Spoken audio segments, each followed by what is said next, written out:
네, 두 번째 시간 시작하도록 하겠습니다. 자, 젤 전기 용동이고요. 되게 쉽습니다. 그리고 13년 중에 한 번 출제됐죠. 서 실장님하고는 원래 같이 공부하던 사이예요.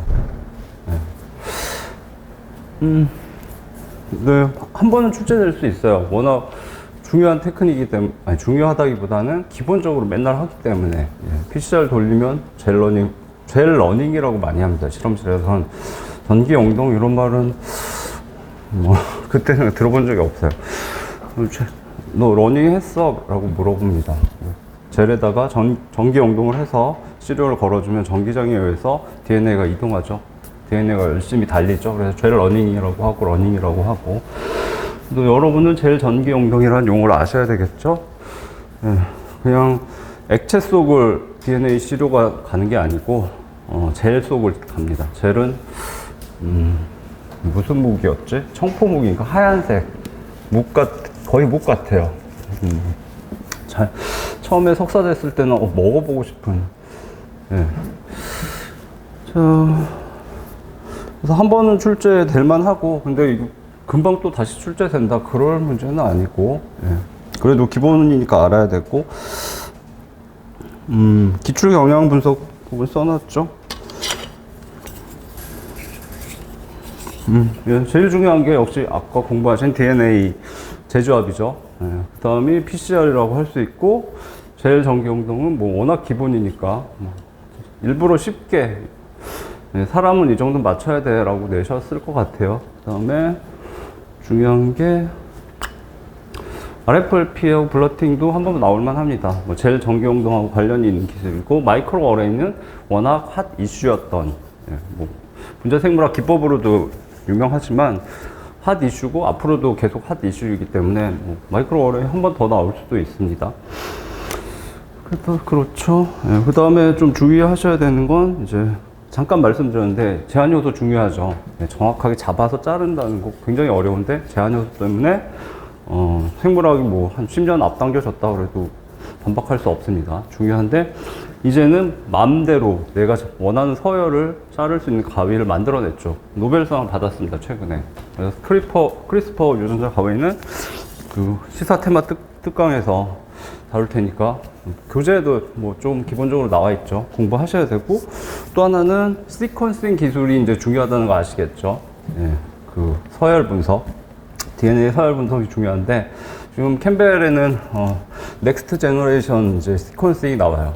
여러분들이 기본서에서 보셔야 되는 건 옛날에 생어라는 학자가 만든 다이디옥시 메소드로 그것도 아셔야 돼요. 시퀀싱하는 처음 이론들을 만들었고 기계들이 만들어졌습니다. 걔도 노벨상을 받았고, 근데 지금 넥스트 제너레이션 시퀀싱이라고 하는데 실제 생어가 만든 게 1세대, 그래서 2세대라고 만들었는데 또 혁신적인 게 나와서 3세대까지 갔어요. 최근 5세대까지 갔습니다. 그래서 거기도 핫 이슈이기 때문에 공부하셔야 되고, 캠벨에 나와 있는 내용을 정리해서 그때 특강에서 말씀드리겠습니다. 자, 젤 전기 용동이죠. 여기 젤이 있습니다. 모양은 그 두부를 이렇게 얇게 잘라놓은 형태죠. 여기 잘 안 보여요. 여기서부터 여기까지 있고 두께는 한 요 정도 됩니다. 1cm. 그리고 웰이라는 게 있어요. 우물이죠. 시료를 넣으면 거기 처음에 딱 안착이 돼야 되는 부분이 구멍이 뚫려 있는데 직육면체로 구멍을 뚫어 놨습니다. 여기 뭐 한 12개 뭐 이렇게 있을 겁니다. 잘 안 보이는데. 그리고 웰은 두껍지 않습니다. 얇아요. 왜냐면 크로마토그래피를 할 때 이쪽으로 이렇게 이동을 하는데 처음부터 두껍게 있으면 달리기를 할 때 이렇게 서 있으면 뒤쪽이 불리하죠. 달리면서 이렇게 퍼져나가기 때문에 얇습니다. 이 젤에다가 시료를 집어넣고 그러면 완전히 구멍이 뚫려서 밑으로 내려가는 게 아니고 이제 3분의 2 정도 높이까지 구멍이 뚫려 있죠. 그래서 시료가 이렇게 내려가 안착하면 전류를 이쪽 방향으로 이렇게 걸어주는 거죠. 그러면 얘가 젤을 이렇게 쭉 통과합니다. 근데 DNA가 길면은 이 젤 안에는 포어가 있습니다. 구멍들이 있어서 그 구멍을 이렇게 어렵게 통과해 가야 되는데, 길면 당연히 늦겠죠. 마찰력이 많으니까. 짧은 DNA는 빨리 이동합니다. 그걸로 분리가 되죠. 그 다음에 젤이 있고, 젤 바깥에 버퍼 용액을, 완충 용액을 부어줍니다. 온도가 올라가면 pH가 바뀌기도 하고, 바뀌기 때문에 pH를 고정해주고, 뭐, 여러 가지 성분이 들어간 용액을 부어서 젤이 잠기도록 한 상태에서 진행을 하는 거죠. 그 다음에 이제 시료를 로딩을 하고, 이 전원을 꼽아주고, 스위치를 켜면 진행이 되고, DNA 젤은 보통 1시간, 젤 사이즈, 젤의 포어 사이즈, 그 다음에 DNA 크기에 따라 시간이 달라지는데 보통은 이제 1시간 정도 합니다. 그러면 이렇게 같은 크기의 DNA들끼리 이렇게 형성이 되죠. 그게 밴드라고 하고. 이 젤은, 판매도 합니다. 만들어서. 근데 비싸서 교수님들이 안 사주고, 전날 이렇게 굳혀서 만들어 놓고 갑니다. 구멍을 뚫는 방법은 콤이라고 있어요. 빗이죠. 빗. 머리를 빗는 빗. 빗이 요렇게 좀 납작하고 긴 빗이죠. 이렇게. 아시겠죠? 요런 날이 이렇게 많이 있는 빗을 이렇게 얇은 꽂아 놓으면 그 부분은 굳으면서 구멍이 생기는 거죠. 그렇게 만드는 거고. 여기 빨간색이죠. 전기 빨간색은 보통 양극이죠. 까만색이 음극입니다. 이 빨간색이 꽂아줄 때 여기 빨간색이 같이 표시가 되어 있습니다. 그래서 빨간색을 검은색에 꼽지 않죠. 근데 옛날 제품들은 여기 빨간 표시가 없습니다. 그래서 제 동기가 거꾸로 꽂았죠. 그래서 로딩을 하고 저쪽으로 쫙 보냈습니다. 다 날라갔죠. 네. 석사 때 한두 번씩 실수합니다. 그럼 젤을 거꾸로 놓죠. 딴 놈은 이렇게 뒤집어 놓고 여기다 로딩을 하고 이쪽으로 날리기도 하고. 원리는 단순하고, 방금 보신 건 수평 젤이고 얘는 수직 젤입니다. 요렇게 젤이 있고, 그 다음에 웰이 위쪽에 이렇게 형성이 되어 있어요. 그래서 결합을 한 다음에 뭐 버퍼를 넣어주고, 그 다음에 시린지, 주사기죠. 예. 근데 정밀한 주사기로 1 마이크로 리터씩 넣기도 하고, 살짝 로딩을 해주면 이렇게 싹 내려갑니다. 이렇게 되죠. 그래서 파워 서플라이 색깔 맞춰서 연결하고 해주면 맞는 방향으로 이동합니다. 그 다음에 이 젤 전기 용동은 DNA도 분리할 수 있고, RNA도 분리할 수 있고, 단백질도 분리할 수 있습니다. 근데 물론 히트가 다릅니다. 기계 자체가. 단백질은 다른 기계를 쓰고 다른 시약을 쓰고. 근데 시험에서 뭐 단백질은 조금 복잡해요. 단백질까지는 나올 것 같지 않고 DNA만 공부하시면 되고, 문제는 DNA만 나왔죠. 자, 뭐 방법은 방금 말씀드린 거 다죠. 고형 젤. 젤은 젤의 원료는 그 아가로즈라고 합니다. 아가로즈 모르셔도 되는데, 한천, 이게 바다풀이죠. 우뭇가사리. 우뭇가사리가 한찬인데, 그 성분을 이제 정제를 해서 판매를 합니다. 그러면 1% 젤을 만든다. 그러면 물 100cc, 100ml에다가 1g의 그 젤을 집어넣고, 전자레인지 한 1분 돌려나 30초 정도 돌리면 얘가 70도까지 올라가면서 녹습니다. 놔두면 굳으면서 젤이 됩니다. 고형화되죠. 그거를 그냥 플라스크에서 굳히는 게 아니고, 젤 캐스팅 트레이가 있습니다. 거기다 놓고 콩을 얹어 놓고 놔두면은 굳는데 뭐 오래 안 걸리죠. 그렇게 해서 만들어 쓰고, 그다음에 아가로즈는 요만한 시약병에 판매합니다. 근데 비싼 건 몇십만 원 합니다. 그리고 싼 것도 한 10만 원 하나? 한 5만 원짜리도 있는 것 같고, 좀 순도가 낮은 것도 있고 높은 것도 있는데, 한천은 되게 싸죠. 우뭇가사리는 우리가 먹는 식품이기도 하고. 비싼 이유는 고도로 정제를 합니다. 불순물이 있으면 DNA 작잖아요. 작기 때문에 문제가 생기기 때문에 실험용이라서 고도로 정제를 해서 비싸죠.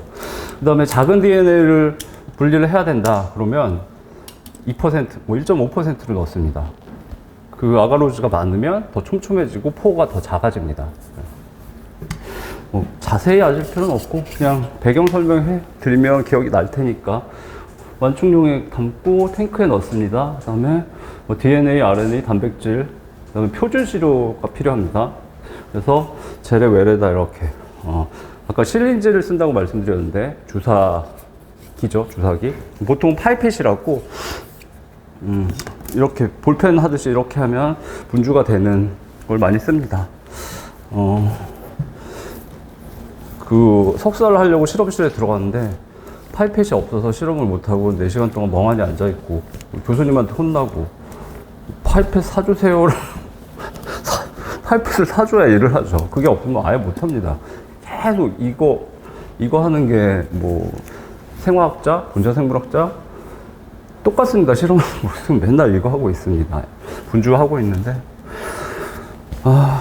그래서 저는 학교에는 남지 않기로 했습니다. 예. 교수님 제 뭐 은인이시기도 하고 좋은 분이셨어요. 그리고 대한민국에서 처음 생화학 강의를 하신 분이고 그다음에 생화학 학회를 만들어서 회장을 하신 분이고 뭐 대단한 분이신데 학교에 이제 자연과학대학의 연구비의 반을 화학과가 끌었습니다. 화학과가 제가 화학과 출신인데 파워가 있어요. 그 교수님이 또 화학과 중에서도 연배도 있으시고 커리어가 있어서 거의 연구비 반을 마음대로 뺏어서 쓰십니다. 그리고 뭐 국책 연구비도 받으시는데 그래도 돈이 모자라요. 학교 생물 하는 게 돈이 엄청나게 들어갑니다. 기계가 그때 당시에는 뭐 PCR 머신 그냥 1억, 2억이에요. 우리나라 게 없고 막 그래서 교수님이 사정을 아니까 뭐 사달라고도 못하고 그래서 난 학교는 싫어 라고 하고 기업에 갔더니 와 처음 들어간 회사가 아까 그 석탄화학 하는 회사인데 현금이 남아돈다고 했잖아요. 서랍만 열면 파이펫이 10개씩 나오더라고요. 예. 그래서 인더스트리에서 일하는 게 되게 행복했죠. 그 다음에 전원을 연결하고 이제 시료가 이동하겠죠. 그 다음에 완료됐는데 실제로 DNA, RNA, 단백질은 눈에 안 보입니다. 무색 투명하죠. 그러니까 볼 수가 없기 때문에 비주얼라이제이션을 합니다. 주로 염색 아니면 형광, 그 다음에 레디오 액티브 뭐죠? 방사선이 있는 동위원소로 표지된 시료를 썼을 때는 엑스레이 필름을 대면 거기에 뭐죠? 까만색으로 이제 스팟이 뜹니다. 어떤 방식으로든 비주얼라이제이션을 해야 되죠. 자, 전기 영동이라는 의미는 뭐 익숙하지 않을 텐데 원래 일렉트로포레시스 전기죠. 포레시스는 그냥 떠서 이동한다 그 정도 뜻입니다. 그걸 한국말로 한 게 전기 영동이죠. 얘는 아셔야 되고 얘도 같이 보시고 네, 됐고 그래서 최종적으로 비주얼라이제이션을 하면 염색을 했다 그러면 이렇게 되죠. 구멍에 이제 원래 내가 시료를 넣어줬고 첫 번째는 마커 또는 표준 시료라고 합니다. 얘는 판매되는 제품이고 DNA면 단위가 베이스 페어겠죠. 예. DNA 1000개가 있고 1000개가 있어서 이중가닥이 돼 있겠죠. 1000 베이스 페어짜리, 900 베이스 페어짜리부터 100 베이스 페어짜리를 정량을 집어넣은 제품이 마커 표준 시료입니다. 걔를 넣어야지 내 DNA가 잘라서 아까 제한 요소를 잘라서 뭐 하면 470이 나와 그럼 요쯤 나와야 되잖아요. 확인하기 위해서 당연히 있어야 되죠. 그 다음에 내 시료가 요건데 많이 나오면 내가 뚱뚱하고 두껍습니다. 색이 진하고 조금 있으면 조금밖에 없으면 연하겠죠. 이걸 보고 대충 양을 맞출 수가 있습니다. 물론 이게 10마이크로그램인지 15마이크로그램인지 오차는 있어요. 그렇지만 10마이크로그램, 100마이크로그램은 구별할 수가 있습니다. 그래서 대략이지만 정량적으로 양을 파악할 수 있죠. 내시료들은 이렇게 러닝이 돼서 식별이 됩니다. 요거 하나하나를 밴드라고 하는 거죠. DNA 밴드. 자, 아까 요건 하나, 둘, 셋, 넷, 4개 레인이라고 합니다. 길이란 뜻이죠. 근데 좌측은 사이즈 마커, 표준 시료, 뭐 마커고, 그다음에 베이스 페어를 사용하고, 그다음에 단백질의 경우는 뭐 달톤, 분자량을 쓰거나 뭐 다른 단위를 씁니다. 있고, 예.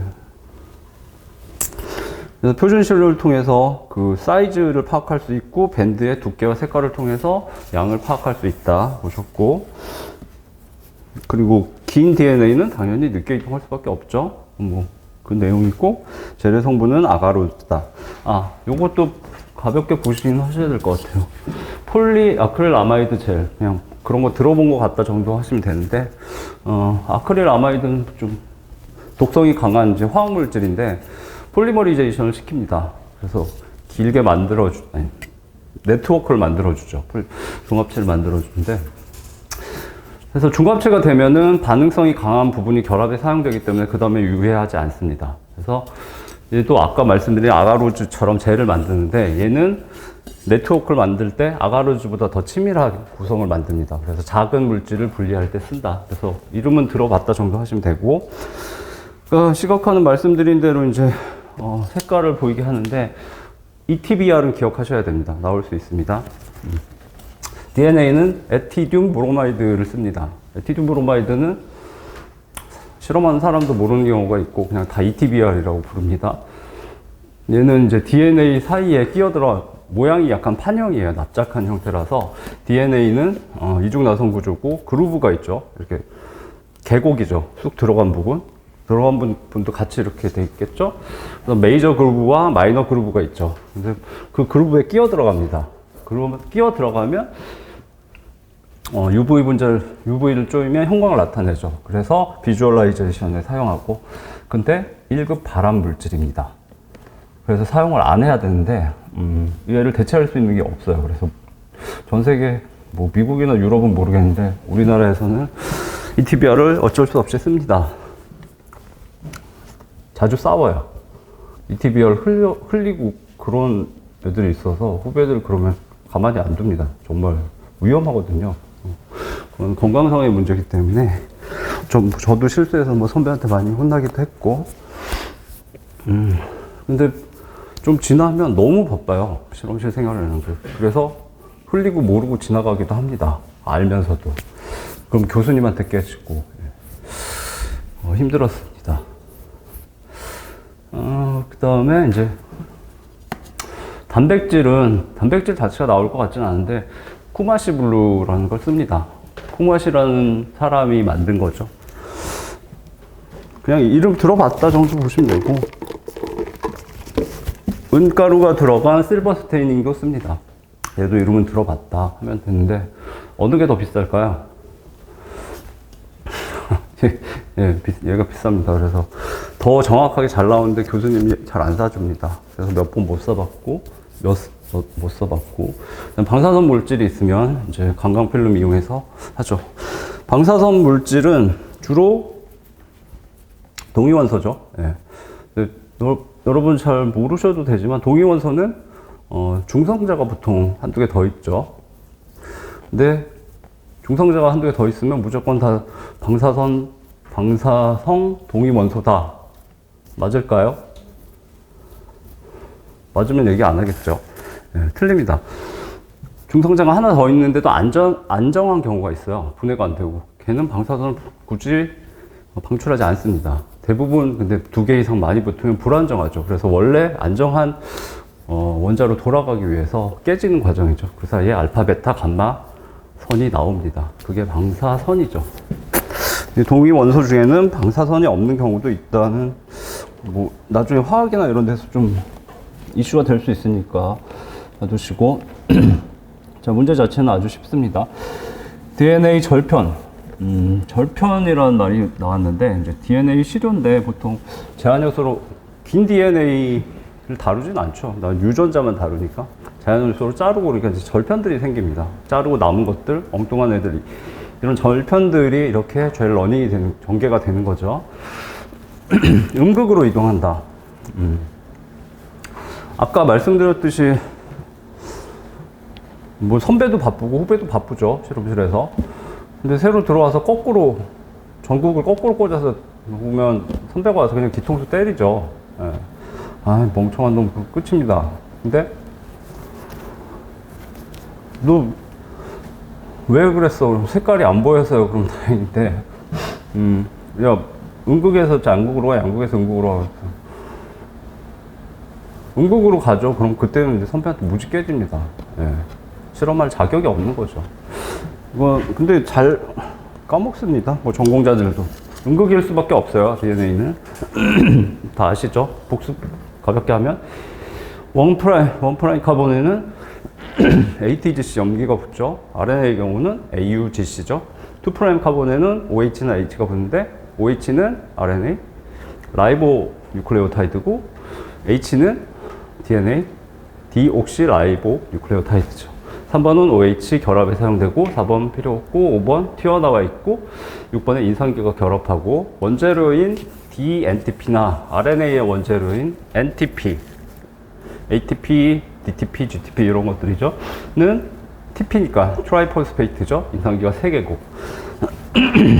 하지만 결합하면 2개가 잘려 나가고 하나만 남죠. 하나만 남지만 이제는 요 산소가 결합에 사용되고 요 산소는 그대로 남습니다. 그래서 전하가 마이너스 1이 남습니다. 인산기는 결합에 사용돼도 마이너스 1짜리 산소를 가질 수밖에 없죠. 그래서 음극을 갖습니다. 그렇기 때문에 양극 쪽으로 이동하죠. 뭐 핵산이잖아요. 네. 뉴클레익 애시드죠. 디옥시라이보 뉴클레익 애시드는 핵산이기 때문에 애시드죠. 산을 의미하죠. 인산의 산을 의미하고 산은 물속에서 당연히 마이너스죠. 그러니까 그림이 생각 안 나도 산이니까 플러스 마이너스 전하를 갖고 플러스로 가지. 다시 한번 그림 보시면 결국 다 연결이 돼도 마이너스 1가는 남는다. 눈에 박히면 되겠죠? 뭐 이 그림은 뭐 자주 보셨을 테니까 긴 DNA 절편은 짧은 DNA 절편보다 젤에서 빨리 이동한다. 그럴 수 없죠. 예. 짧은 게 훨씬 빠르게 이동합니다. 프릭션 마찰력 때문이죠. 그리고 DNA 양에 대한 정보를 준다. 아까 참 DNA 밴드 그림 보셨죠? 전개된 그림. 그래서 웰에서부터 가까운 게 1000 베이스 페어였고 끝쪽이 100 베이스 페어죠. 짧은 게 빨리 이동한다는 거 아실 수 있고, 다시 디귿 DNA 양에 대한 정보를 준다. 양에 대한 정보를 준다 당연하죠. 지문에서 뭐 DNA 양을 0.01% 오차 이내로 맞출 수 있다. 못 맞춥니다. 오차는 꽤 큽니다. 그렇지만 10mg, 10마이크로그램, 20마이크로그램인 것 같아요. 그 정도 맞출 수 있습니다. 그리고 맞출 수 있는 기계가 있습니다. 덴시토메트라고. 사진을 찍으면 두께하고 농도가 나오잖아요. 그걸 수학적으로 계산을 해줘요, 프로그램이. 그래서 얘는 317.25 마이크로그램입니다. 그러고 나오는데 오차는 5자리가 나오죠. 근데 오차는 50% 정도 돼요. 20%? 꽤 높습니다. 어찌됐든 양을 대략적으로 알 수 있습니다. 뭐 쉬운 테마죠.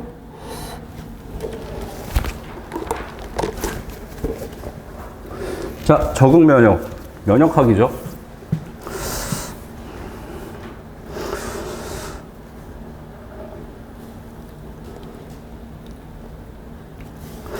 자, 인체 생리학 파트에서 뭐 심심하실 때 이 표는 자주 보시면 좋아요. 그래서 내가 어디를 공부를 잘해야 되는지, 뭐 대충 해도 되는지 알고 있으면 좋으니까.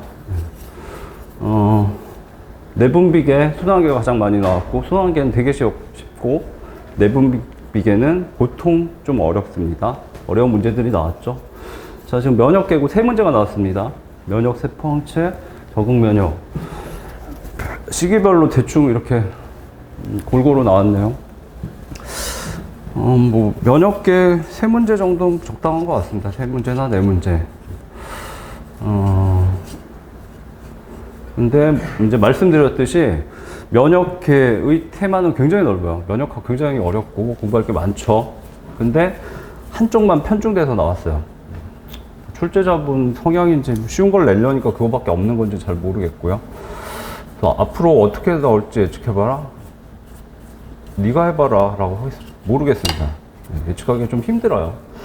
그래서 대응 방법은 별 수 없죠. 면역학의 기본적인 건 꼼꼼하게 공부하셔야 되고, 나머지는 요 정도 수준으로 나오면 이게 이제 면역세포의 종류하고 항체의 종류에 대해서만 3문제가 물었습니다.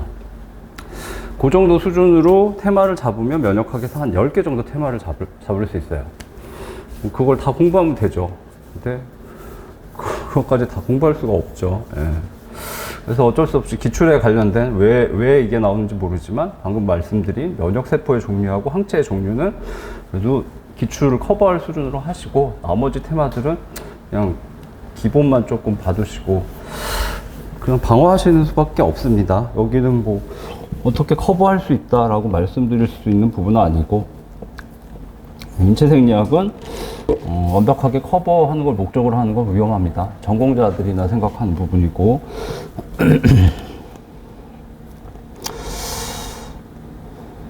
자, 기본 이론은 언제든지 나올 수 있으니까 잘 보셔야 되죠.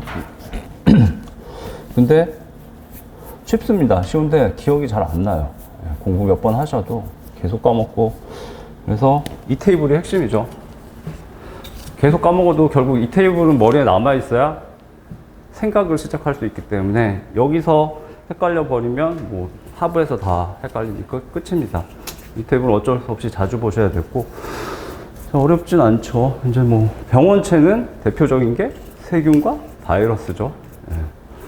뭐 곰팡이도 있고 뭐죠? 그게 회충 같은 게 뭐죠? 기생충. 예. 기생충도 있고 기생충 진짜 잘 만든 영화였죠. 예. 천재 감독인 것 같아요. 얼마 전에 다시 봤거든요. 뭐 그 외에 이제 원생 생물들도 있고 뭐죠? 말라리아를 일으키는 것은 원생 생물이죠. 진핵세포입니다.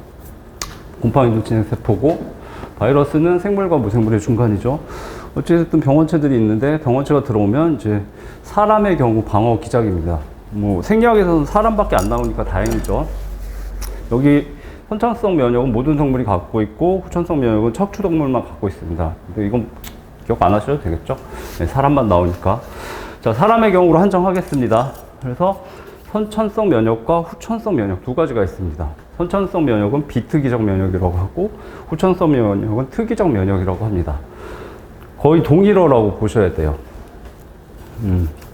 비특이적이면 다 죽인다는 아니죠. 얘는 셀프와 넌 셀프를 구별합니다. 나의 몸의 관세포인지 눈에 있는 세포인지 상피세포인지 얘가 바깥물질인 세균인지 먼지인지 바이러스인지 그걸 식별하죠.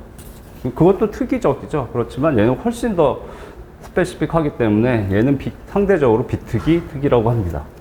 자, 비특이적 면역은 넌셀프면 무조건 다 공격해서 제거를 하죠. 두 개로 나뉩니다. 외부 장벽하고 내부 장벽. 외부 장벽은 아직 몸 안에 못 들어온 거죠. 네. 그래서 쉽죠. 피부는 1차 장벽입니다. 예. 왜냐하면 피부는 상피세포로 되어 있죠. 상피세포에는 중간 섬유가 뭐죠? 인터미디어트 필라멘트가 케라틴이죠. 예. 모든 상피세포에는 케라틴들이 잔뜩 들어 있습니다. 중간 섬유로. 세포 골격 세 가지 생각나셔야 되죠. 제일 큰 마이크로튜블, 미세소관, 중간 섬유, 인터미디어트 필라멘트, 세 번째가 액틴 필라멘트, 액틴으로 되어 있고 미세 섬유죠. 네. 근데 그럼 마이크로튜블은 뭘로 되어 있죠? 튜블린으로 되어 있죠. 네. 영어를 왜 자꾸 쓰는지 짜증 나시겠지만 같이 쓰면 미세소관의 성분은 튜블린이야 라는 단순한 관계를 안 하셔도 되죠. 그다음에 중간 섬유, 인터미디어트 필라멘트는 네 가지를 기억하셔야 된다고 했죠. 세포 종류마다 다르기 때문에. 뉴로필라멘트, 신경세포, 뉴런에 들어있죠. 축삭돌기 길게 유지해 줄 수 있습니다. 그게 문제가 생기면 루 게릭병에 걸리죠. 그 다음에 핵막 하층에 존재하는 뭐였죠? 라민. LAM은 레이어하고 같죠. 여러 층으로 구조를 탄탄하게 만들기 때문에 라민입니다. 그 다음에 비멘틴은 너무 어려서 설명을 드릴 수 없고 결합 조직에 많이 존재하고 굉장히 많다 정도. 네 번째가 케라틴이죠. 상피 조직에는 케라틴이 잔뜩 있습니다. 그건 아셔야 되고 케라틴은 결국 손톱. 나중에 케라틴이 잔뜩 든 죽은 세포가 되면 손톱을 만들 수 있죠. 발톱을 만들 수 있죠. 머리카락을 만듭니다. 그 다음에 피부 표면에 각질층을 만들어내죠. 케라틴이 딱딱한 구조를 만들어내죠. 케라틴은 KERAT 뭐 그 정도가 각질이라는 어원이죠. 또는 뿔이라는 어원도 있습니다.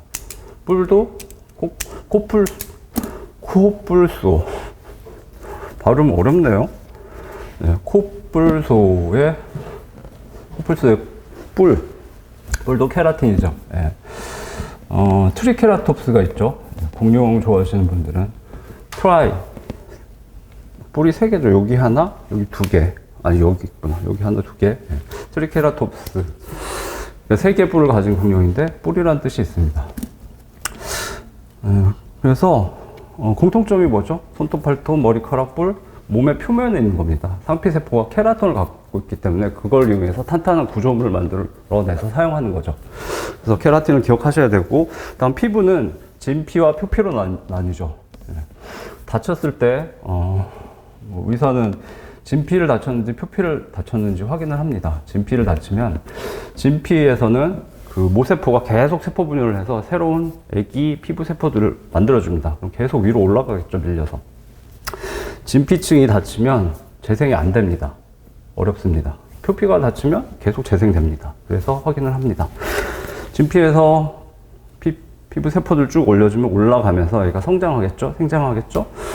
그러면서 나중에 최종적으로는 죽은 세포가 되는데 내부는 케라틴으로 꽉 차 있고 다른 게 없습니다. 그리고 납작해집니다. 여러 층으로 되죠. 그래서 납작해지면서 물고기 비늘처럼 납작해지면서 여러 층을 이루어서 탄탄한 구조를 이루고 보호를 하는 겁니다. 만약에 피부가 이런 조직으로 안 돼 있다. 그냥 일반적인 세포들이 성기계에 붙어 있다. 그러면 이렇게 긁으면 후두두둑 떨어지죠. 레고로 사람을 만들어서 이렇게 긁으면 떨어지겠죠.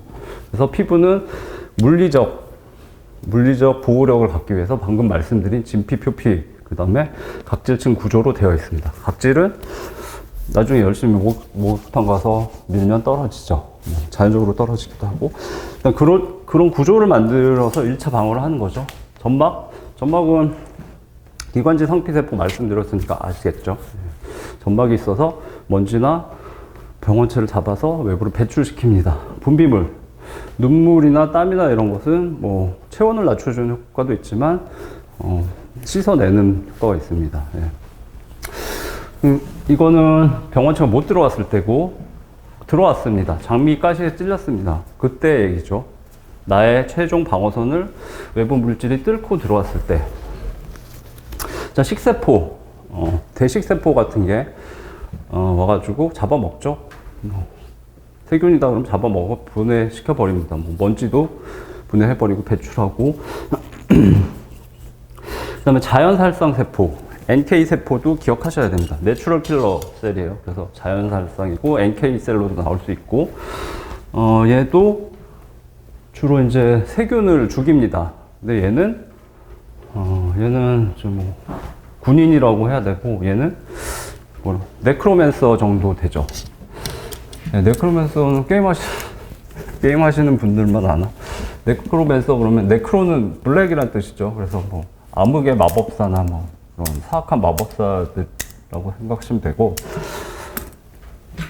세균이 나타나면 잡아먹고 그런 짓 안 합니다. 그냥 우아하게 마법의 가루를 이렇게 뿌립니다. 그러면 이 세균이, 나는 살아갈 가치가 없어. 그러고 자살을 합니다. 네. 그 물질을 뿌려서 죽여요. 그러면 아까 식세포에 대식세포가 와서 잡아먹고 분해합니다. 네.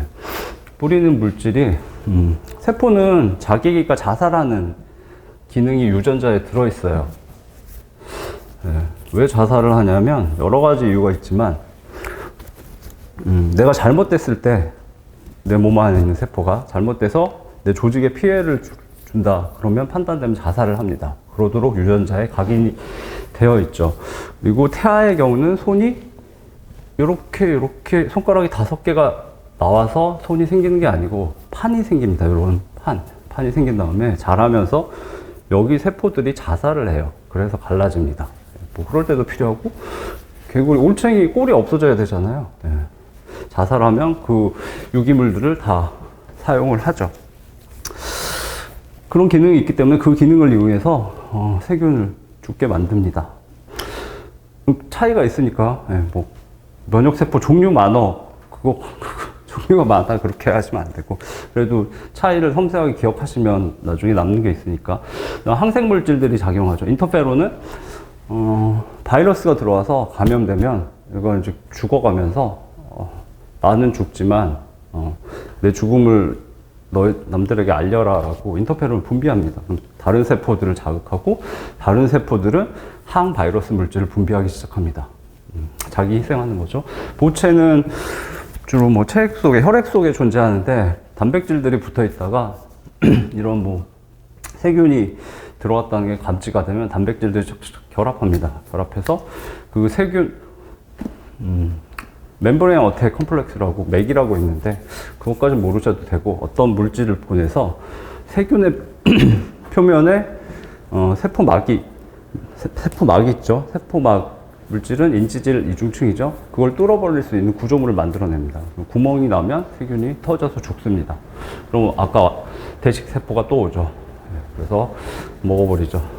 그게 보체고 영어로 컴플리먼트 시스템인데 이제 번역을 하려니까 컴플리먼트가 이제 보충하다 이런 뜻이거든요. 그래서 보체계, 보체 뭐 이렇게 나옵니다. 염증 반응.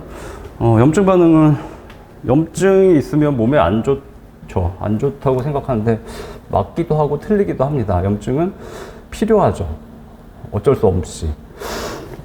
그러니까 염증은 사실 생물학 공부 안 하신 분들이 좀 이해하기가 좀 힘들어요. 좋은 예시는 아닌데 이제 서울에 여기 서울이죠. 네. 저 인천에 살아서 서울에 야간에 밤에 테러리스트 100명이 낙하산을 타고 내려옵니다. 한 군데 모이겠죠? 흩어져서 다음날 24시간이 지나기 전에 3건씩의 테러를 발생시킵니다. 그럼 300건의 테러가 발생하겠죠. 그럼 어떻게 대응해야 될까요? 낙하산에서 내려오는 대로 죽여야 되겠죠. 퍼지기 전에, 흩어지기 전에. 그 개념입니다.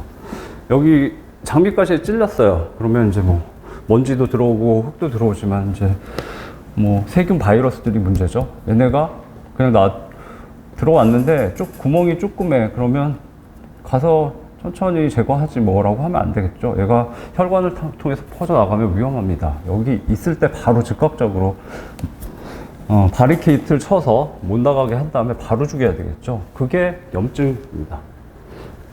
신속성이 생명이죠.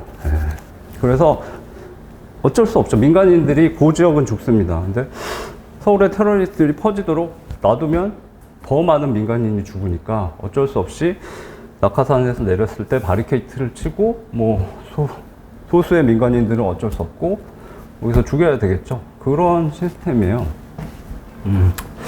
그래서 이제 비만세포 같은 경우가 이제 뭐 세균을 감지했다 그러면 놀라서 히스타민을 분비합니다. 히스타민은 아셔야 되고, 히스타민을 분비하면 히스타민은 혈관을 확장시켜요. 그래서 백혈구들이 빨리 올 수 있도록 그쪽에 혈류가 증가하고 백혈구들이 오고, 그 다음에 혈관 벽에도 혈관 상피세포가 있겠죠. 예. 피부에만 상피세포가 있는 게 아니죠. 기관지에도 상피세포가 있고, 뭐 식도나 여기 위장, 소장에도 최종 방어선은 상피세포입니다. 그리고 혈관도 상피세포로 돼 있고, 상피세포들은 특성이 조밀합니다. 딱딱 붙어 있고, 데스모좀이나 이렇게 꽉 서로 붙잡고 있어요. 그냥 이렇게 돼 있으면 외부 물질들이 막 들어올 테니까 방어막을 형성하기 위해서 서로 단단히 붙어 있습니다. 결합 조직 같은 경우는 듬성듬성 세포들이 떨어져 있고 세포 외 기질로 차 있죠. 근데 상피세포는 붙어 있어요. 그래서 백혈구가 혈관을 타고 와서 공격하러 가야 되는데 못 나옵니다. 그래서 상피세포들이 벌어집니다. 히스타민 때문에. 그 상태로 백혈구는 크고 뚱뚱하지만 대식세포 같은 경우 이렇게 찌그러져서 겨우 나와서 이제 공격을 하죠. 그래서 전쟁터가 되고 뭐 희생이 있겠죠. 많이 죽고 그러고 나면 나오는 게 사체들이 나오겠죠. 고름이죠. 염증은 그 정도까지 이해하시면 될 것 같고요. 그 다음에 히스타민은 백혈구나 이제 백혈구는 좀 애매한 면역세포 중에 하얀색을 백혈구라고 한다 기억하시면 되고, 이제 와서 결국 다 집어먹는 건 대식세포니까 대식세포를 잘 기억하시면 되죠. 식균작용이죠. 식세포. 근데 그 대식세포를 유인하는 물질이기도 해요. 히스타민이. 그래서 전쟁을 빨리 끝내도록 하죠. 자, 그 다음 후천성 면역 하시면, 이제는 적응 면역이고, 용어들이 골치 아파요. 근데 용어는 꼼꼼히 잘 보셔야 되는데, 다시 설명드리고, 이건 이따가 하죠. 자, 후천성 면역은 체액성과 세포성으로 나뉜다는 거 명확히 기억하셔야 되죠. 체액성은, 항체가, 비세포가 항체를 막 뿜어내서 그 항체가 바이러스에 붙습니다. 코로나 때 보셨죠? 예. 코로나의 경우, 코로나 바이러스의 스파이크에 있는 스파이크 프로틴이 핵심이죠. 왜죠?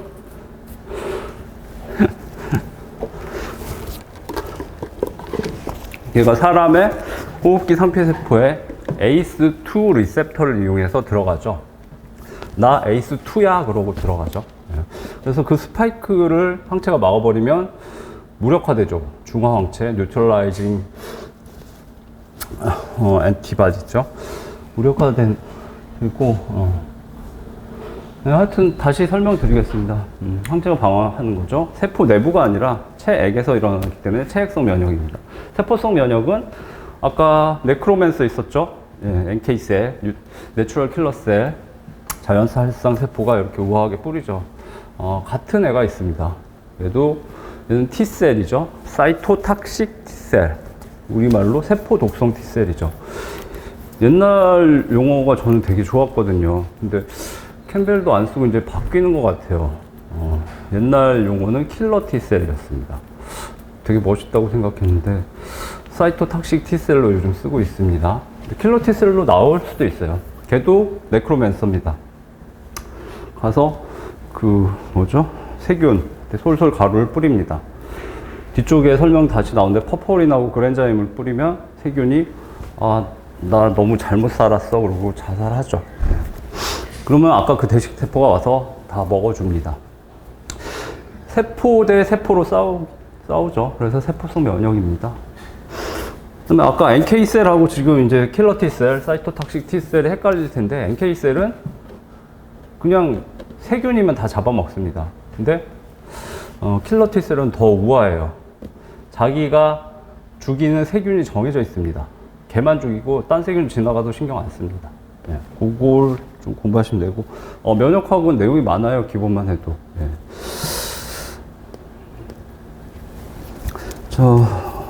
일단 면역의 종류, 선천성, 후천성 대부분 말씀드렸고 한 가지 빠진 게 라이소자임이죠. 네. 아까 눈물 같은데 분비물로 방어를 하는데 그 안에는 대부분 라이소자임이 들어있습니다. 세균을 공격하죠, 라이소자임이. 라이소좀하고 헷갈리실 수 있으니까 그냥 한번 봐두시고. 자, 이제 본격적으로. 이제 본격적인 겁니다. 예, 지금은, 인트로덕션이었고. 면역학 어렵습니다. 예, 기본까지 가기도 힘들어요. 그래서 사실 지금 기본 이론하고 기출문제에 나오는 특화되는 이론을 이제 응용 이론이라고 그랬나, 이제 심화 이론으로 나눠놨는데, 심화 이론 나오면 사실 한 달 공부하신 분들이 맞추기 좀 힘들어요. 근데 기본에서 살짝 더 들어갔기 때문에 짱돌 문제라고 보기는 힘들고. 근데 기본 이론에서 나와도 많이 틀리실 거예요. 아마 이거 외우기 힘들거든요. 거기서 내는 게 맞는데 조금 어렵게 내시더라고요. 자, 여러분들은 선천성 면역, 후천성 면역 나중에 헷갈립니다. 예, 그거 식별하는 거를 잘 하시는 것만 해도 방어를 꽤 하시는 거고, 왜냐하면 선천성, 후천성이라고 안 내거든요. 보면 아니까. 다른 용어를 쓰죠. 시험이라는 거는 출제자와 응시자의 두뇌 싸움이죠. 출제자분들 용어 선택할 때 머리 많이 쓸 수밖에 없죠. 자, 선천성 면역, 후천성 면역인데, 이 용어는 골치 아픕니다. 용어 많아요. 근데 다 아셔야 돼요. 그거 갖고 틀리실 겁니다. 거기서 헷갈리면. 선천성 면역은 innate immunity입니다. immunity는 이제 면역이라는 거 아시죠? immunoglobulin 공부하셨고, innate는 그냥 내추럴본이죠. 태어날 때부터 갖고 있는 그냥 비특이적으로 셀프와 넌셀프를 구분하는 거니까 외부 물질은 일단 다 공격해서 없애야 되겠죠. 그래서 원래 타고납니다. 후천성 면역은 일단 영어를 먼저 보셔야 돼요. 어쩔 수 없이. acquired immunity입니다. 그러면 acquired가 뭐죠? 주로 획득이죠.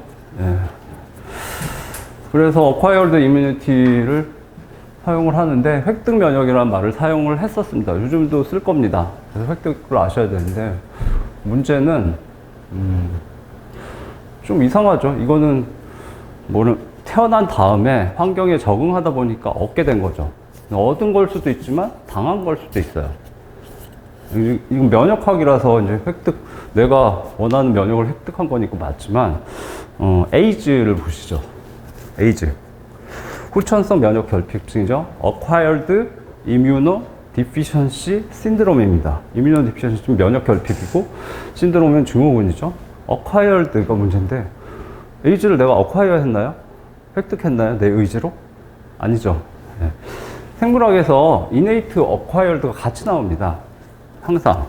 그래서 정확히는 얘는 태어난 거고 나중에 이거는 내가 의지로 갖게 되거나 당했든 나중에 생긴 거라고, 나중에 생긴 걸 의미합니다. 나의 의지가 포함되어 있다라는 의미가 빠져 있어요. 그래서 선천성, 후천성이 사실 정확한 용어입니다. 근데 좀 그렇죠. 그냥 그러니까 한국말을 잘하는, 중국에서 태어나서 20살까지 살았는데 한국에 유학을 와서 한국말을 한국 사람처럼 해요. 전공이 뭐라고 할까요? 전공이 인문계라고 하죠. 그 친구가 야, 이거 번역해서 책 만들어봐 그러면 그 사람이 획득 번역이라고 썼으면 이해하겠습니다.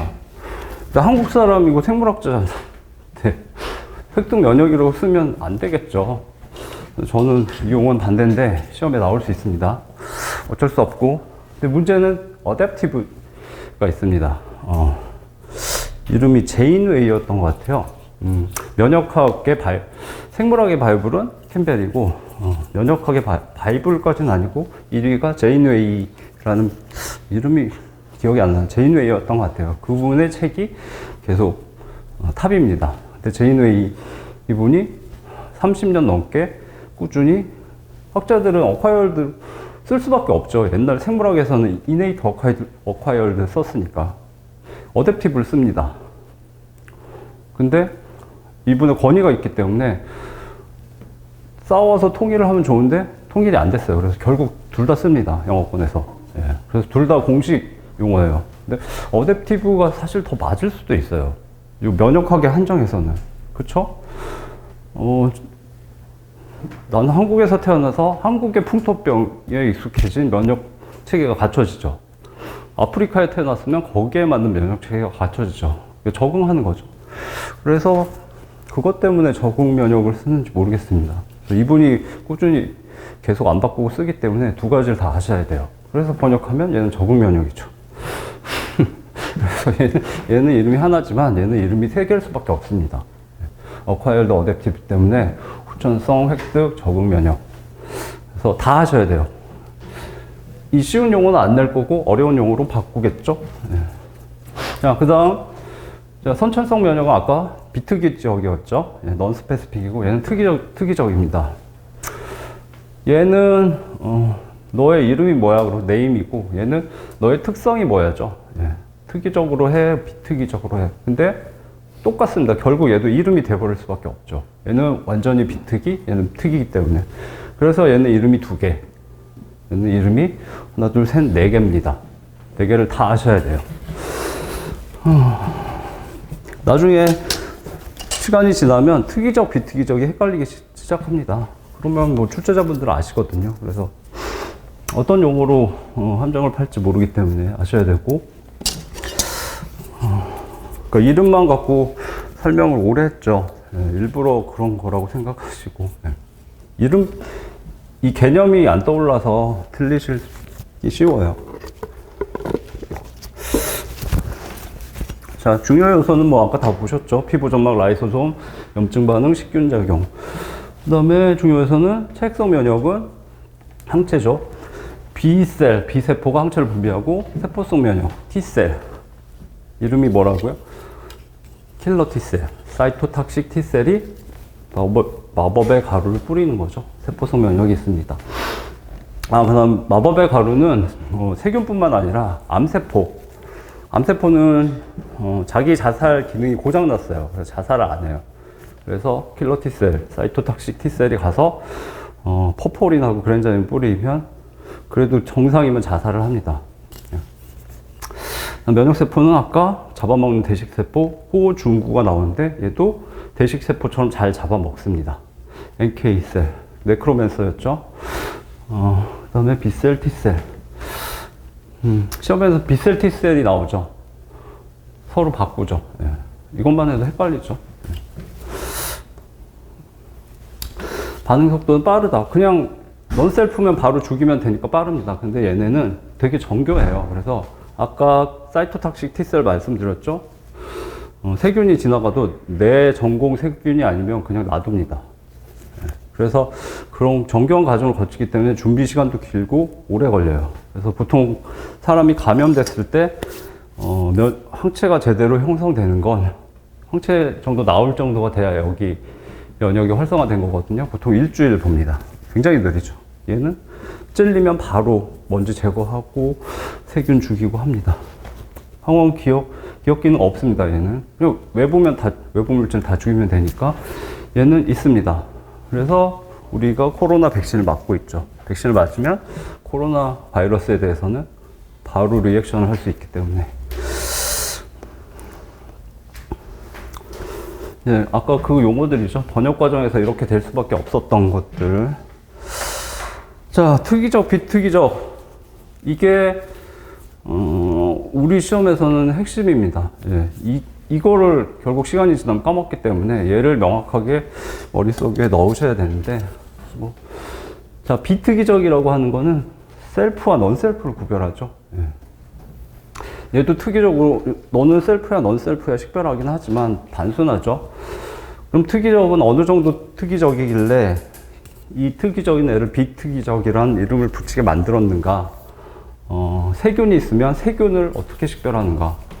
세균이 있으면 진핵세포의 한 1000분의 1 된다고 말씀드렸죠? 그렇지만 세균도 꽤 큽니다. 세포막이 있고 표면에 막단백질들이 잔뜩 있죠. 예, 수백 개는 있지 않을까요? 모르겠습니다. 숫자는 모르겠고. 그럼 막단백질이 있으면 단백질이 아미노산으로 돼 있죠. 그럼 아미노산 서열이 있죠. 서열 중에 아스파르테이트, 알라닌부터 세린까지 10개, 12개, 그 정도를 딱 인식합니다. 그러면 얘가 종속과목 항문계 어디에 속하는 세균인지 모르지만 그 세균은 다시 들어오면 귀신같이 찾아냅니다. 그 정도로 스페시픽하죠. 세균 B가 있습니다. 얘는 똑같이 막단백질이 있고 아미노산 서열인데 스레오닌, 히스티딘, 벨린 다릅니다. 자, 얘를 죽이는 면역세포 A가 있습니다. 아까 항체를 만드는 B셀이나 아니면 사이토탁식 T셀, 독가루를 뿌리죠. 그 면역세포, 이 세균이 들어오면 죽입니다. 저 세균 들어오면 신경도 안 씁니다. 이 세균 담당자가 따로 있습니다. 예. 그 정도로 스페시픽하기 때문에 얘는 특이적, 얘는 비특이적입니다. 특이적, 비특이적으로 잘 바꾸실 테니까 저 개념을 명확히 넣으셔야 돼요.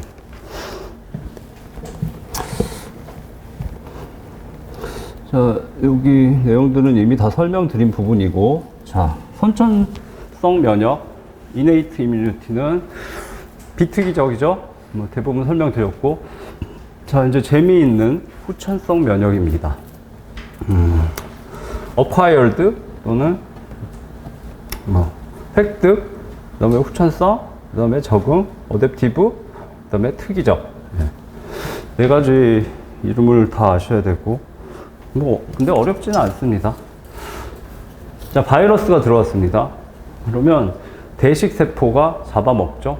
대식세포는 특이적인가요? 비특이적인가요? 비특이적입니다. 넌셀프면 무조건 잡아먹습니다. 여기까지는 이제 정확히 구분하면 비특이적이에요. 선천성이에요. 잡아먹으면 분해시켜버리는데, 바이러스의 문제는 다양한 바이러스가 한 개씩 들어오면 문제가 안 되죠. 하나가 들어오는데 얘가 순식간에 수천 마리, 수백억 계속 늘어나죠.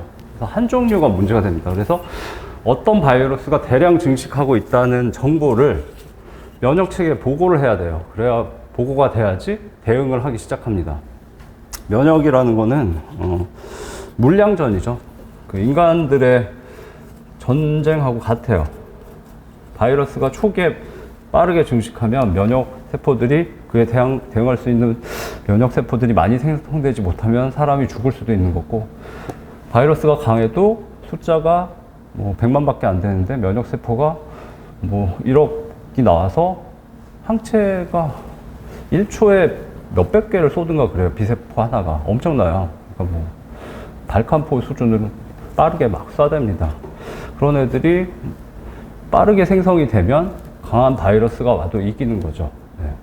그리고 감염증, 병은 의사가 고치는 게 아니죠. 네. 병은 자신이 고치는 겁니다. 내 몸 안에 면역세포들이 고치고, 의사는 항생제를 처방해주죠. 항생제는 뭐 바이러스 말고 이제 항박테리아제, 이제 세균을 죽이는 항생제다. 죽이는 게 아니고 스탑시킵니다. 스트하고 기억하시죠? 스트랩토마이신 S70 라이보좀의 세균에 붙어서 활동을 못하게 만드는 거죠. 네. 그래서 멈춰놓으면 면역세포들이 대량으로 증식해서 다 죽이는 겁니다. 어찌됐든 그 상황이 되어야 되는데, 그러면 이 대식세포가 다 잡아먹지 않고 일부 바이러스의 물질, 특히 표면에 있는 단백질이죠. 조각을 헬퍼 T셀한테 줍니다. 보여줍니다. 이렇게 제시를 해요. 헬퍼 T셀은 이름이 뭐 조력자 T셀, 도움 T셀 이렇게 나오지만 실제로 얘가 브레인입니다. 얘가 없으면 면역체계가 돌아가지 않아요. 굉장히 뛰어난 애고, 에이즈의 경우 얘를 공격해서 없애버립니다. 그러면 면역체계가 바보가 돼요. 돌아가지 않아요. 그래서 에이즈에 걸리면 나중에 몸이 약해졌을 때 가벼운 감기로 죽을 수 있죠. 얘가 핵심이에요. 모든 정보를 가지고 발로 뛰어다닙니다. 그래서 헬퍼라는 이름 별로 안 좋은 것 같아요. 하여튼 얘가 브레인이고, 얘한테 이런 바이러스가 들어왔어 그리고 제시를 해요. 그럼 얘가 리셉터, 수용체가 딱 인식을 합니다. 그럼 그걸 들고 가서 큰일 났다, 이제 전쟁이다. 그래서 먼저 B셀을 찾아갑니다. 그래서 얘도 제시를 해요, B셀한테. 그래서 이 항원에 대응할 수 있는 B셀을 찾아내서 네가 적임자야. 그리고 사이토카인을 뿌려줍니다. 그러면 얘가 대량으로 증식을 하고, 그 다음에 변환이 돼요. 형질세포라고.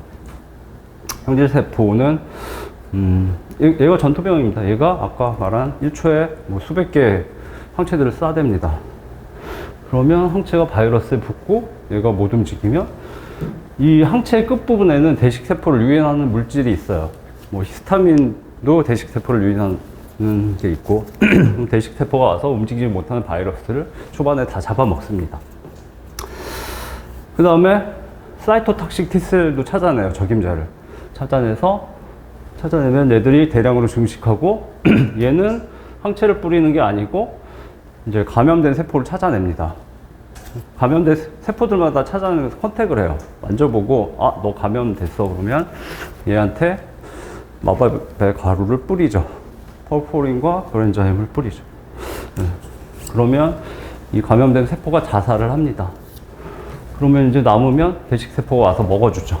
그 다음에 이 후천석 면역은 그 기록이 중요하기 때문에 이 바이러스에 대해서는 누가 적임자고 어떤 시스템으로 돌려야 돼. 그래서 그거를 남겨놓습니다. 메모리셀이죠. 기억세포가 남아있다가 같은 동일한 바이러스가 들어오면 동일한 항원을 갖고 있겠죠. 그러면 1차 면역 반응은 보통 뭐 일주일 걸리지만 2차는 뭐 거의 하루 이내, 몇 시간 이내.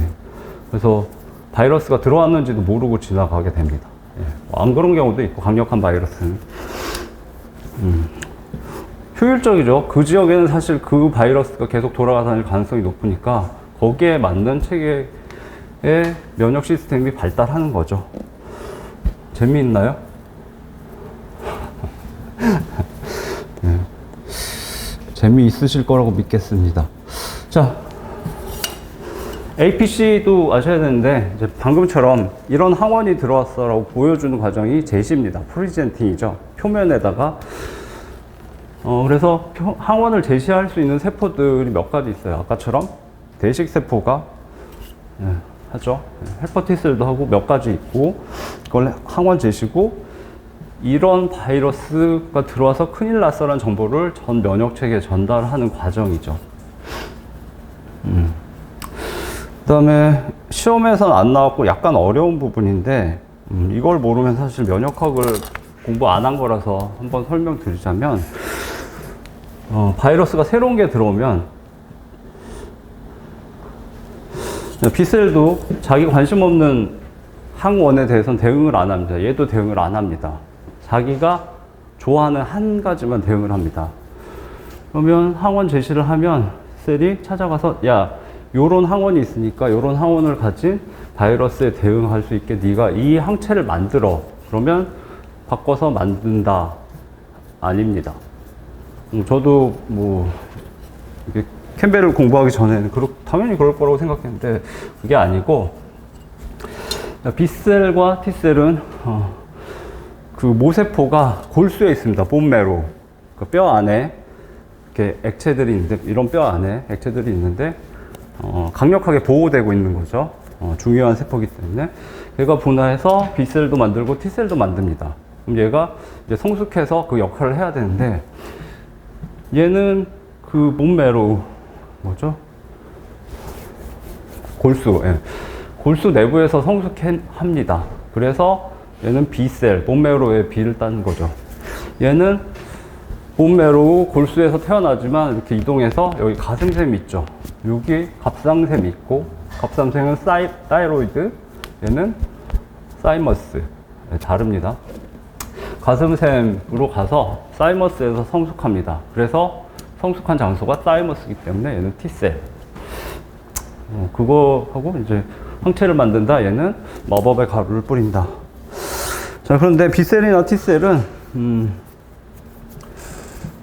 이제 항체 구조부터 보셔야 되는데, 항체 구조가 여기 있다. 항체 구조 뭐 자세히는 모르셔도 되고, 항체는 이렇게 Y자로 생겼죠. 요 끝부분이 항원에 딱 결합해서 잡는 거죠. 그 다음에 라이트 체인, 짧은 체인이 하나가 있습니다. 긴 체인이 있습니다. 헤비 체인. 여기도 헤비 체인, 라이트 체인, 4개의 줄로 되어 있죠. 그 다음에 여기는 모든 항체가 공통이에요. 그냥 유직하는 기능이고, 이 부분은 항체마다 다르죠. 예. 항원에 딱 결합하기 위해서. 여기가 constant region, 변하지 않는, 여기가 variable region, 보통 C로 표시하고 V로 표시합니다. 이렇게 항체가 구성되어 있는데, 그냥 항체 구조는 가볍게 아시면 되고,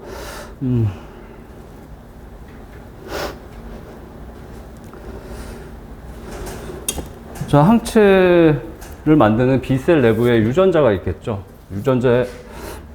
DNA 유전자를 보면 V 지역이 있습니다. V 지역, variable, 아까 위쪽 부분 만드는 V 유전자는 실제로 굉장히 많은데 한 400개라고 하죠. 그 다음에 D 유전자가 있습니다. D 유전자는 뭐 몇 개? 한 100개라고 하죠. 그 다음에 J 유전자가 있습니다. 조인트 유전자죠. D 유전자는 다이버시티 유전자예요. J 유전자, 그 이름까지 외우실 필요는 없어요. 그냥 예시로. 조인트, 뭐 얘는 20개가 있다고 하죠. 그 다음에 C 유전자가 있습니다. C 유전자는 거의 뭐 몇 개 안 돼요. 단순해요. 그러면 그 중에 하나를 고릅니다. V 400개 중에 하나를 골라요. D 100개 중에 하나를 골라요. 그럼 J 뭐 20개 중에 하나를 골라요. 그러면 경우의 수가 400 곱하기 100 곱하기 20이죠. 실제로는 훨씬 많아서 10의 8승인가까지 나옵니다. 종류가. 그러면 하나의 B세포는 그렇게 나머지 유전자들을 잘라서 버려요. V 유전자가 400개인데 하나를 고르고 나면 399개를 버립니다. D도 하나를 고르고. 그러면 걔는 V하고 D도 이제 다양하고 J도 다양하기 때문에 특정한 항체를 만들 수 있는 세포가 됩니다. 그래서 미리 선정이 돼 있어요. 선정이 아니고 결정이 돼 있어요. 그런 항체 종류가 10의 8승이면 1억 개죠. 1억 종류가 존재하는 거고, 선방견인지 잘 모르겠습니다. 뭐 1억 개라고 하면 B세포는 1억 종류가 있는 거예요. T세포도 똑같이 1억 종류가 있어요. 원래 그렇게 이미 결정이 돼 있는 거죠. 그러면 이 헬퍼 T셀이 이 항원을 보고 이 항원에 대항할 수 있는 항체를 만들 수 있는 B셀을 찾아내야 되는 겁니다. 1억 마리의 B셀 중에 하나를 찾아내는 과정이에요. 도대체 어떻게 할까? 근데 정확히 밝혀지지는 않고, 이제 림프절에 이 B셀들이 쫙 도열해 있는 거죠. 1억 개가. 그러면 얘가 빠르게 스캐닝을 합니다. 탁탁탁탁 치면서. 그래서 딱 맞는 애를 찾아내요. 그래서 걔한테 사이토카인을 뿌려서 엄청난 숫자로 증식하도록 만드는 거죠. 처음에 공부하고 되게 충격적이었어요. 네. 근데 그게 더 효율적이기 때문에 그랬겠죠. 그러니까 세포는 사람의 머리로 추정할 수 없을 정도로 효율적입니다. 이 바보짓 하는 거 아니야. 근데 결국 나중에 생각을 못 했는데 훨씬 더 뛰어난 시스템이라는 게 밝혀지는 경우가 많아요. 그래서 뭐 39억 년의 진화 과정을 거치면서 뭐 사람이 해석하기 힘들 정도로 복잡하고 정교합니다. 그리고 효율적이고. 지금도 그 시스템에 대해서는 잘 모르겠어요. 근데 어찌됐든 새로 디자인 되는 게 아니고 만들어진 거에서 선택한다는 건 기억하셔야 돼요. 그거는 지문 하나로 만들기 되게 좋기 때문에 아직 출제가 안 됐고. 자, 대부분 좀 말씀드린 것 같고, B셀, T셀, 본베로, 사이머스 기억하시고, B셀이 항체를 만든다, T셀은 사이토탁식 T셀이 뿌린다, 그 다음에 브레이닌, 헬퍼 T셀도 T셀이죠. 그 다음에 아까 메모리 셀이 만들어져서 2차 면역 반응, 그럼 3차 면역 반응, 4차 면역 반응 다 할 수 있죠. 그 메모리 셀은 B셀도 남기고, T셀도 남기고, 그 다음에 헬퍼 T셀도 남깁니다. 됐고, 그 다음에 플라즈마, 형질세포. 형질세포는 B셀이 분화해서 전투원이 된 거죠. 그래서 형질세포의 경우는 플라즈마 셀은 그림이나 사진이 얘도 이렇게 돼 있는데 얘는 아니고 이 소포체가 굉장히 발달돼 있어요. 거의 소포체로 꽉 차 있어요.